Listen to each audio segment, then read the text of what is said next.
Hello everyone, welcome to machine possible IAS academy. Aspirants, మీరు civils prepare అవుతున్న group 1 APPSC group 1 కానీ TSPSC group 1 కానీ prepare అవుతున్నా. So ఈనాడు editorials చాలా important role play చేస్తాయి. And ముఖ్యంగా తెలుగు మీడియం అభ్యర్థులు మీరు సార్ కరెంట్ డేటా కోసం నేను ఎక్కడ వెతుక్కోవాలి ఏంటి అనేది మీరు వరి అవ్వాల్సిన అవసరం లేదు.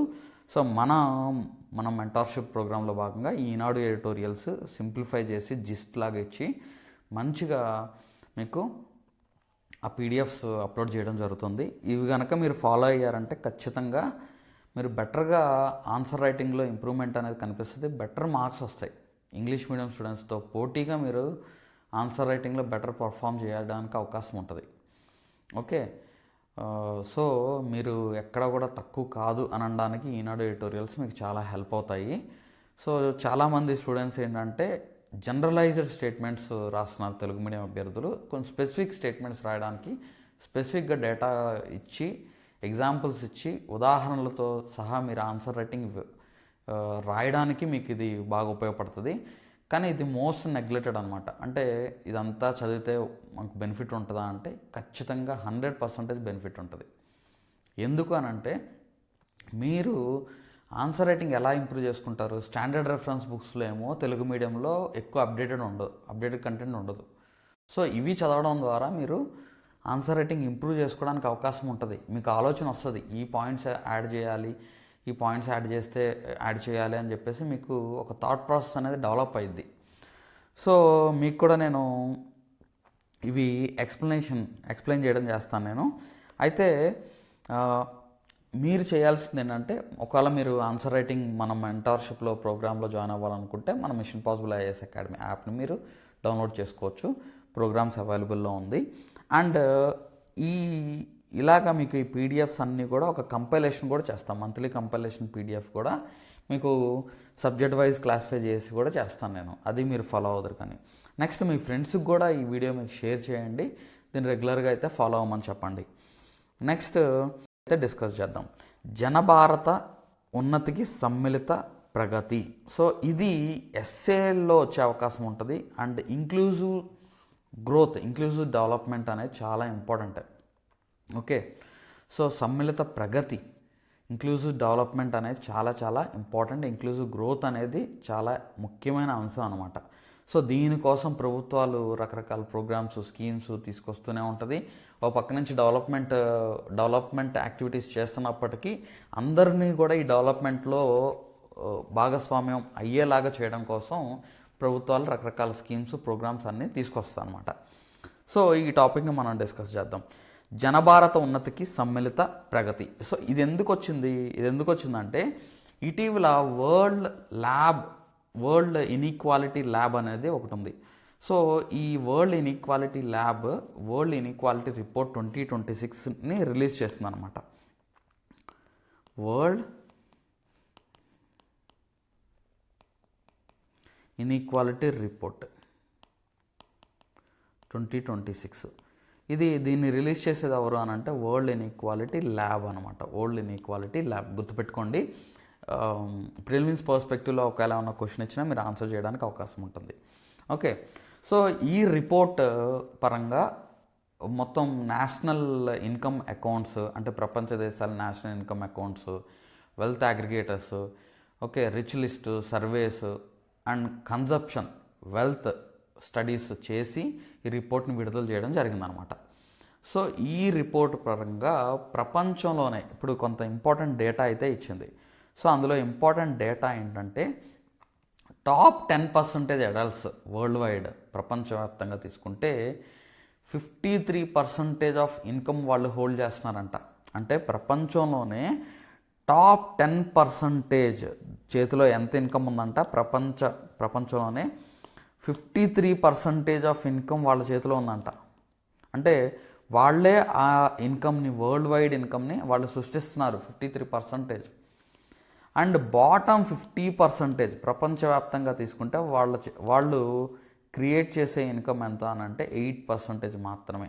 అంటే ఇంత ఇన్కమ్ డిస్ట్రిబ్యూషన్ అనేది, ఇంత ఇన్ఈక్వాలిటీ అనేది మనం చూస్తున్నాం ప్రపంచవ్యాప్తంగా టాప్ 10% చేతిలోనే రఫ్లీ 3/4 ఆఫ్ గ్లోబల్ వెల్త్ అనేది కాన్సన్ట్రేట్ అయి ఉంది.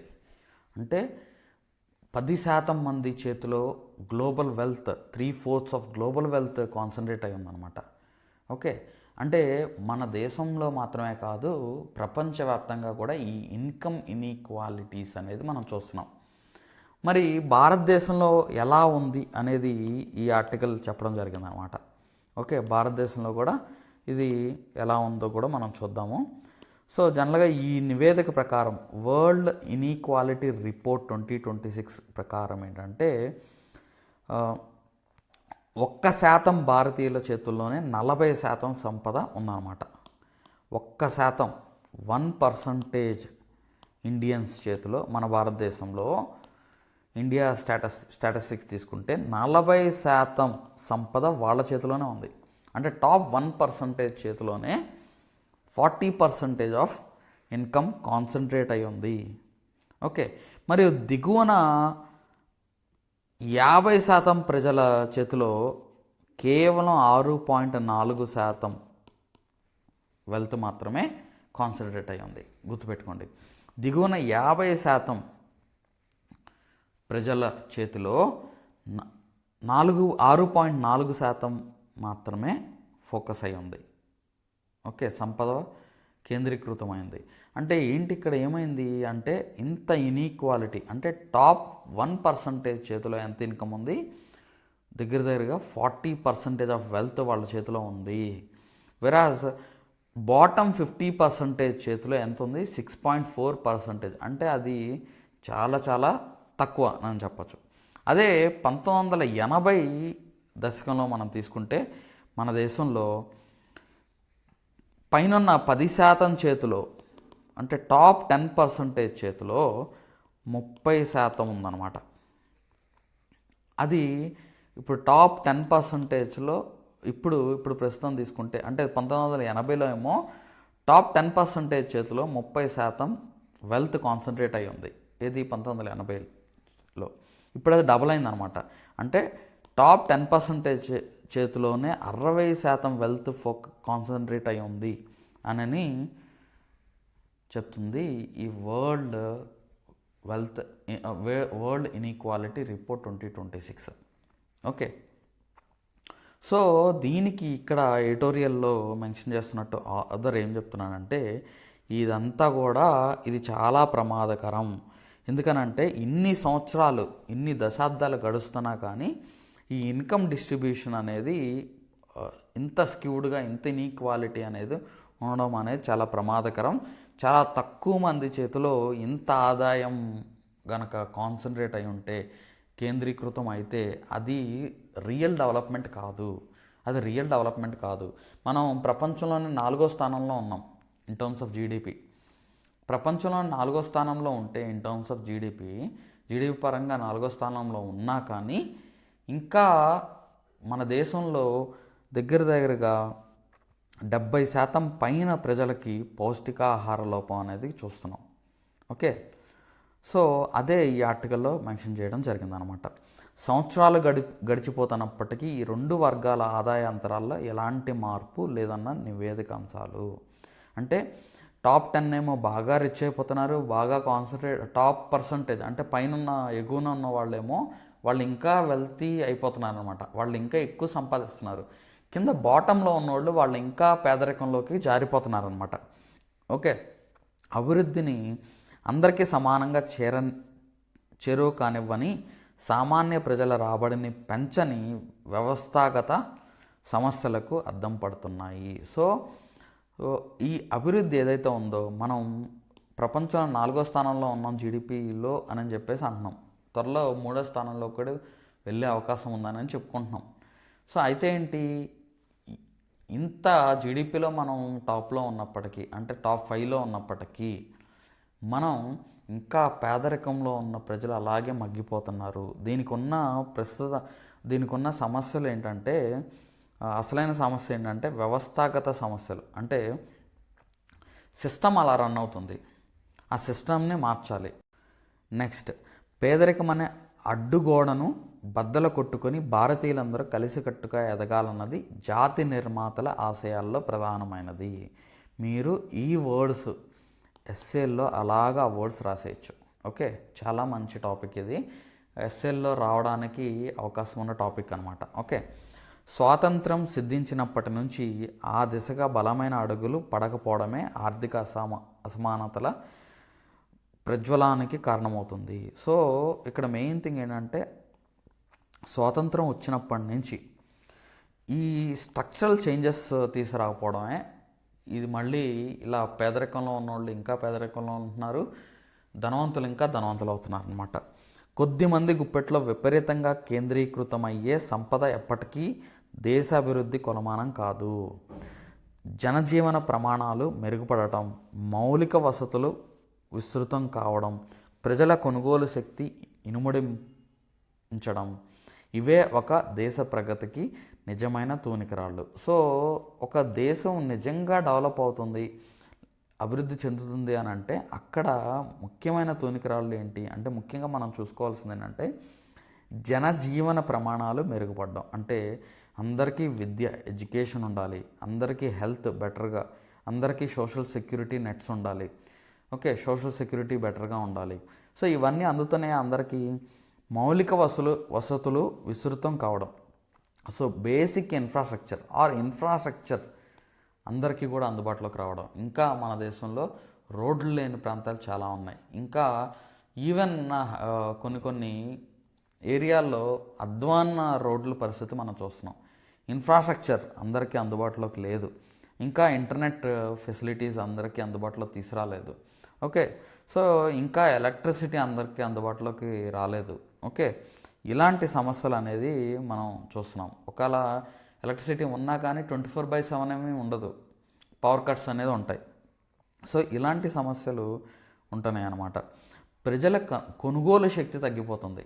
ఓకే, టాప్ బాటంలో ఉన్న ప్రజలు వాళ్ళ కొనుగోలు శక్తి అనేది పెరగడం లేదు. వాళ్ళకి ఇన్ఫ్లేషన్ అంటే ధరలు పెరుగుతున్న తగ్గట్టుగా ఆదాయం పెరగట్లేదు.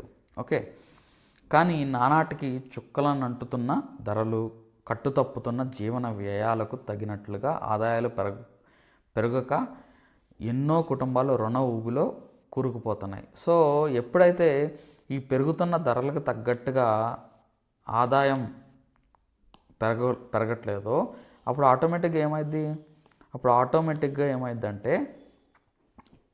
ప్రజలు అప్పులు చేయడం చేస్తారు. అప్పులు చేసి డెబిట్స్ చేసి వాళ్ళు ఖర్చు పెట్టుకోవడానికి అవకాశం ఉంటుంది. అలా ఇప్పుడు మనం చూస్తున్నాం, ఎక్కువ మంది ఈఎంఐస్లో కూరుకుపోతున్నారు.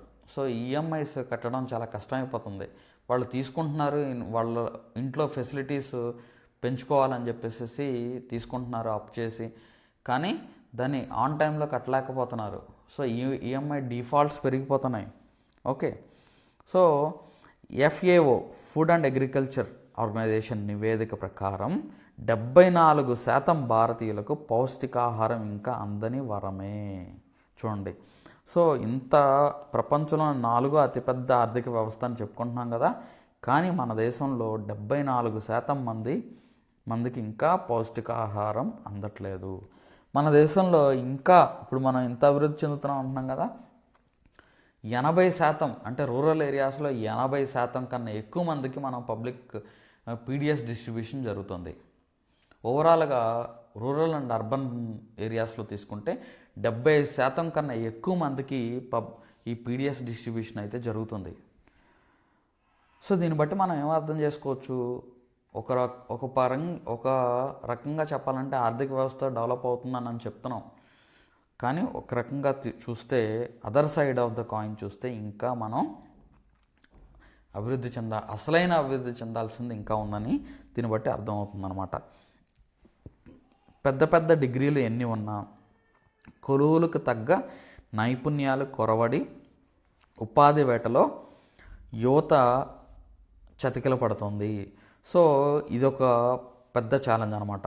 మనం డెమోగ్రాఫిక్ డివిడెండ్ అని అంటున్నాం, అంటే యంగ్ ఏజ్ పాపులేషన్ మన దేశంలో ఎక్కువ మంది ఉన్నారు. సో వీళ్ళకి అందరికీ సరైన విద్య అందించలేకపోతున్నాం.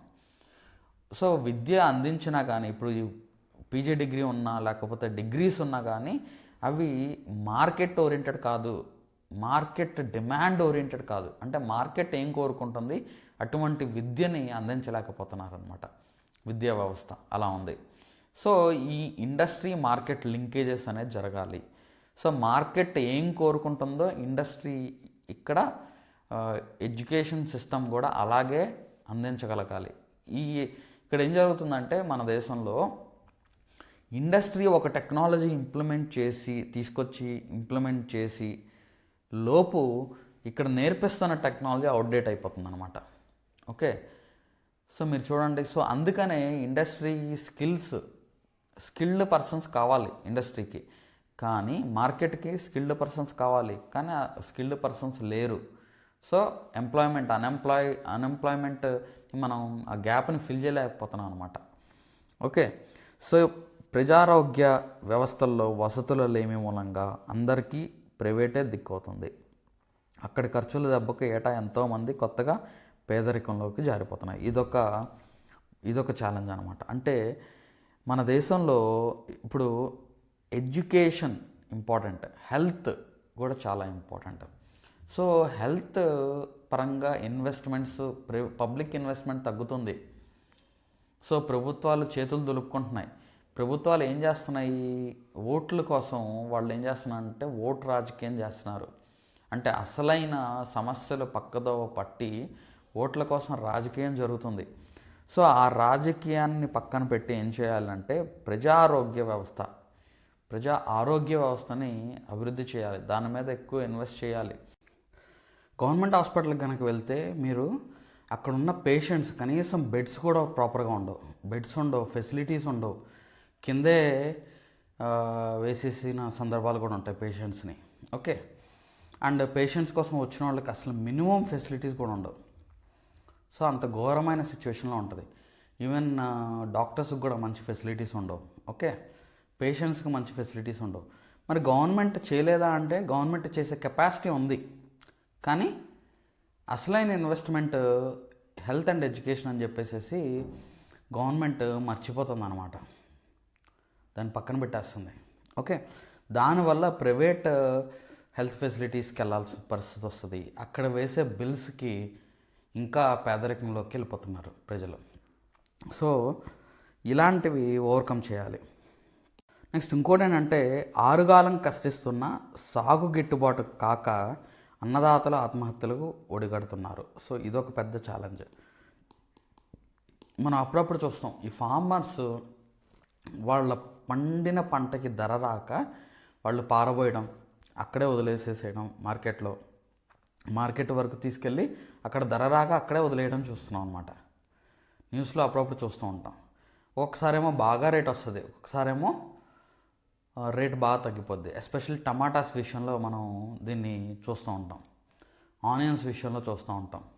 ఓకే, ఇవి ఒక్కొక్కసారి ఏమో బాగా రేటు పెరిగిపోతూ ఉంటే ఒక్కొక్కసారి బాగా రేటు తగ్గుతూ ఉంటుంది. అంటే ప్రాపర్ ప్లానింగ్ లేకపోవడం వల్ల, సరైన అవగాహన లేకపోవడం వల్ల, నెక్స్ట్ సరైన స్టోరేజ్ ఫెసిలిటీస్ లేకపోవడం వల్ల ఇలాంటి నష్టాలు అనేవి జరుగుతున్నాయి. కేంద్ర రాష్ట్ర ప్రభుత్వాలు డబులింగ్ ద ఫార్మర్స్ ఇన్కమ్ అనే కాన్సెప్ట్తో కొంత ఇన్పుట్ ఇన్వెస్ట్మెంట్ కోసం ఓకే ప్రభుత్వాలు డబ్బులు ఇస్తున్నా కానీ రైతుల అకౌంట్లో ఎకరానికి ఇంత అని చెప్పేసి కొన్ని రూల్స్ అండ్ కండిషన్స్ అప్లై చేసి ఇస్తున్నప్పటికీ అది సరిపోవట్లేదు. ఓకే, ఎందుకంటే రోజుకి ఇన్పుట్స్ పెరుగుతున్నాయి, ఇన్పుట్స్ కాస్ట్ పెరుగుతున్నాయి, సీడ్స్ కాస్ట్ పెరుగుతుంది, ఫెర్టిలైజర్ కాస్ట్ పెరుగుతుంది, నెక్స్ట్ అక్కడ మెకనైజేషన్ కాస్ట్ పెరుగుతుంది. ఓకే, సో మళ్ళీ అది పండించి అంతా జాగ్రత్తగా పండిస్తే న్యాచురల్ కెలామిటీస్ చూస్తున్నాం. ఇప్పుడు మనం సైక్లోన్స్ చూస్తున్నాం, డిజాస్టర్స్ చూస్తున్నాము. ఓకే, సరైన వర్షాలు పడక పంటలు పండకపోవడం చూస్తున్నాము. సో ఇలాంటి పరిస్థితుల్లో something must be done. Okay, carefully, calculatedly, చాలా జాగ్రత్తగా రైతులకి వాళ్ళు పండించే పంటని వాళ్ళు కాపాడుకొని దాన్ని సరైన ధర అందించేలాగా ప్రభుత్వాలు ఆలోచించాలి. ఓకే, వీళ్ళందరి బతుకుల్లో వెలుగులు నిండినప్పుడే దేశం నిజంగా సంపన్నమైనది అవుతుంది. సో వీళ్ళందరికీ సిచ్యువేషన్స్ అంటే పోషకాహారం లేని వాళ్ళకి సరైన పోషకాహారం, ఆరోగ్యం అందని వాళ్ళకి ఆరోగ్యం, విద్యా నైపుణ్యాలు ఇవన్నీ అందిస్తూ రైతులకు కూడా గిట్టుబాటు ధర, రైతులకు కూడా సరైన రెమ్యునరేషన్ వచ్చేలాగా కనుక చేయగలిగితే అప్పుడు నిజంగా సంపన్న దేశంగా అవుతుందని చెప్పేసి ఇక్కడ ఆర్డర్ చెప్తున్నాను అనమాట. విద్య, వైద్యం, గృహ వసతి, ఉపాధి పరంగా ధనిక పేద వర్గాల మధ్య దూరాన్ని బాగా పెంచే అసమానతలు సమాజంలో అశాంతికి కారణమవుతున్నాయి. సో ఈ విద్య లేకపోవడం, వైద్యం సరిగ్గా అందకపోవడం, గృహ వసతి లేకపోవడం, ఉపాధి సరిగ్గా అందించలేకపోవడం, అంటే పాపులేషన్ ఏమో పెరుగుతుంది. ప్రపంచంలోనే టాప్లో ఉన్నాం మనం, ఫస్ట్ పొజిషన్లో ఉన్నాం పాపులేషన్లో. ఈ పెరుగుతున్న పాపులేషన్కి తగ్గట్టుగా మనం ఈ సదుపాయాలన్నీ కల్పించకపోతే ఏమవుతుందంటే ఇన్ఈక్వాలిటీ పెరిగి అశాంతికి గురయ్యే అవకాశం ఉంటుంది అన్నమాట. సరైన చదువు, చేతిలో తగిన పనిలేని వ్యక్తులకు మనసుల్లో విద్వేషాన్ని పెంచి చట్ట వ్యతిరేక పనులకు పురుగొల్పుతున్నారు. ఎడ్యుకేషన్ లేక, సరైన ఎడ్యుకేషన్ ఉండకపోవడం, నెక్స్ట్ వాళ్ళకి పని కల్పించలేకపోవడం, ఇవన్నీ చేస్తే ఏమైందంటే వాళ్ళు చట్ట వ్యతిరేక వ్యక్తులుగా, యాంటీ సోషల్ ఎలిమెంట్స్గా తయారయ్యే అవకాశం ఉంటుంది.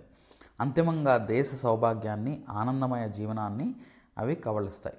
సో ఇలాగా uneducated and anti social elements వల్ల, అంటే ఇప్పుడు ఎడ్యుకేషన్ లేనంత మాత్రాన కాదు, స్కిల్స్, వాళ్ళు చేస్తున్న పనుల్లో స్కిల్స్ లేకపోవడం, నెక్స్ట్ యాంటీ సోషల్ ఎలిమెంట్స్గా తయారయ్యే అవకాశం ఉంటుంది అన్నమాట. సో అప్పుడు ఏమైందంటే మన సొసైటీని డ్యామేజ్ చేసే అవకాశం ఉంటుంది. వీటన్నిటినీ గుర్తెరిగే సింగపూర్ తొలి ప్రధాని లీ క్వాన్ యూ స్థానికంగా ప్రతి ఒక్క కుటుంబానికి ఇల్లు, ఉద్యోగం ఉండేలాగా ప్రణాళికాబద్ధంగా పరిశ్రమించారు. సో సింగపూర్ ఇప్పుడు చిన్న దేశం, అది చాలా చిన్న దేశం, ఓకే, కానీ అది ఆర్థికంగా బలంగానే ఉంది. అఫ్కోర్స్ జీడిపిలో మనతో కంపీట్ అవ్వకపోవచ్చు, కానీ ఇన్ టర్మ్స్ ఆఫ్ టెక్నాలజీ అవ్వచ్చు, in terms of even shipping ఇండస్ట్రీలో అది టాప్లో ఉంది. ఓకే, ఇన్వెస్ట్మెంట్స్ విషయంలో కూడా టాప్లో ఉంది. Attracting investment from the global countries, అంటే డిఫరెంట్ కంట్రీస్ నుంచి ఇన్వెస్ట్మెంట్స్ అట్రాక్ట్ చేస్తుంది. సో ఎందుకు ఇలా చేస్తుంది, ఎందుకనంటే చిన్న దేశం అయినప్పటికీ దాని ఫస్ట్ తొలి ప్రధాని తీసుకున్న నిర్ణయాలు అనమాట. సో ప్రతి కుటుంబానికి ఇల్లు ఉండాలి, ప్రతి కుటుంబానికి ఉద్యోగం ఉండాలి అనే కాన్సెప్ట్తో ఆయన ప్రణాళికాబద్ధంగా ప్లాన్డ్గా తీసుకున్న నిర్ణయాల వల్ల అనమాట ప్రజారోగ్యంపై ప్రభుత్వ వ్యయాన్ని పెంచి సామాన్య కుటుంబాలకు దండగా నిలిచారు. నైపుణ్య ఆధారిత ప్రపంచంలో అగ్రరాజ్యాలతో పోటీ పడే స్థాయిలో సింగపూర్ను ఆయన మేటి విద్యా వ్యవస్థ ద్వారా తీర్చిదిద్దారు. చూడండి, హెల్త్, అందరికీ హెల్త్ అందుబాటులోకి తీసుకురావడం, నెక్స్ట్ అందరికీ స్కిల్డ్ ఎడ్యుకేషన్, ఇది ఇంపార్టెంట్, స్కిల్డ్ ఎడ్యుకేషన్ అందరికీ అందుబాటులోకి తీసుకురావడం. సో ఇలాంటివి చేయడం వల్ల సింగపూర్ ఇప్పుడు డెవలప్ అయిందనమాట. అలాంటి మేలిమి కార్యాచరణ భారతావనిలో కొరవడింది. దీనికి తోడు దేశీయంగా వేళ్ళూనుకుపోయిన కులమత లింగ వివక్షలు, ఆర్థిక అసమానతలు ఆజ్యం పోస్తున్నాయి. So inequality, next caste differences, okay, next religious differences. So caste differences, religious differences పేరు చెప్పి రాజకీయం చేసి ఓట్లు వేయించుకోవడానికే మన వాళ్ళకి టైం సరిపోవట్లేదు. ఓకే, సో వాటిని రూపుమాపుతూ యువశక్తులను సద్వినియోగం చేసుకునేలాగా ఉపాధి కల్పనకు ప్రభుత్వాలు ఊతమివ్వాలి. సమ్మిళిత ప్రగతికి చేయూతనిచ్చే సమర్థ విధానాలను కట్టుబడాలి. అప్పుడే నిజమైన వికసిత్ భారతం సిద్ధిస్తుంది. So inclusive growth concepts, inclusive growth కోసం, ఇంక్లూజివ్ డెవలప్మెంట్ కోసం ఓకే ప్రభుత్వాలు కృషి చేయాలన్నమాట. లేకపోతే ఏమైందంటే మనం అనిశ్చితి అనేది పెరుగుతూ ఉంటుంది. ఇప్పుడు జెన్జీ రెవల్యూషన్ అనేది మనం చూస్తున్నాం, నేపాల్లో చూస్తున్నాము, శ్రీలంకలో చూసాం గతంలో. ఓకే, నెక్స్ట్ మన చుట్టుపక్కల ఉన్న ఈవెన్ బంగ్లాదేశ్లో చూసాము. ఓకే, పాకిస్తాన్లో కూడా అనిశ్చితి అనేది చూస్తున్నాం. సో వీటన్నిటిని ఓవర్కమ్ చేయాలంటే సరైన మార్గంలో మన యువతని పెట్టగలిగితేనే అప్పుడే నిజమైన అభివృద్ధి చేయడానికి అవకాశం ఉంటుంది. ఓకే, సో అయితే దీని మీద మనం మీకు ప్రిపేర్ చేశాను. ఆ క్వశ్చన్ ఏంటో కూడా చూద్దాం. చూడండి, దీనికి సంబంధించిన పీడిఎఫ్ మీకు ఈనాడు ఎడిటోరియల్ పీడిఎఫ్ మెటీరియల్ నేను యాప్లో అప్లోడ్ చేశాను మీ కోర్స్కి, group 1 mentorship and civils mentorship స్టూడెంట్స్కి. సో అది ఫాలో అవ్వండి. So mains answer writing challenge, ఇదే టాపిక్ మీద మీరు mains answer writing challenge. Growth without equity is neither sustainable nor desirable. Comment in the context of India's development trajectory. సమ్మిళిత వృద్ధి లేకుండా ఆర్థిక వృద్ధి స్థిరమైనది కాదు లేదా కోరదగినది కాదు. భారతదేశ అభివృద్ధి పదం సందర్భంలో వ్యాఖ్యానించండి. సో దీనికి ఏం చేయాలి? గ్రోత్ వితౌట్ ఈక్విటీ, కొన్ని స్టాటిస్టిక్స్ తీసుకొని మనం గ్రోత్ ఎలా ఉంది, మన ఇండియాస్ గ్రోత్ ఎలా ఉంది అనేది మీరు కంపారిటివ్గా చెప్పండి. సో దాంతోపాటు వితౌట్ ఈక్విటీ అని అంటున్నాడు కదా, అంటే ఇన్ఈక్వాలిటీ రిపోర్ట్ వచ్చింది కదా, దాన్ని మెన్షన్ చేయొచ్చు. ఇంకా అదర్ రిపోర్ట్స్ కూడా మీరు గ్లోబల్ జెండర్ గ్యాప్ ఉపయోగించి ఉమెన్ పార్టిసిపేషన్ రేట్ చెప్పచ్చు. సో ఇలాగా ఇన్ఈక్వాలిటీస్ గురించి చెప్తూ మీరు ఈ ఆన్సర్ రాయొచ్చు. ఓకే, సో ఇండియాస్ డెవలప్మెంట్ ట్రాజెక్టరీలో ఎక్కడ లోపాలు ఉన్నాయి, ఏం చర్యలు చేపట్టాలి అనేది మీరు ఇక్కడ తెలియచేయండి. ఓకే, నెక్స్ట్ మీకు కనుక మన మెంటార్షిప్ ప్రోగ్రామ్ కావాలనుకుంటే డిస్క్రిప్షన్లో మీకు లింక్స్ ఉన్నాయి, దాన్ని యూజ్ చేసి మీరు పర్చేజ్ చేసుకోవచ్చు. అండ్ మరిన్ని వీడియోస్ కోసం అయితే మీరు లైక్ చేయండి, షేర్ చేయండి, సబ్స్క్రైబ్ చేసుకోండి. అండ్ మీకు కామెంట్ చేయండి. ఇప్పుడు మీకు ఇంకా ఎటువంటి వీడియోస్ కావాలో కూడా కామెంట్ చేయండి, నేను దానికి తగ్గట్టుగా నేను చేస్తాను. Thank you so much.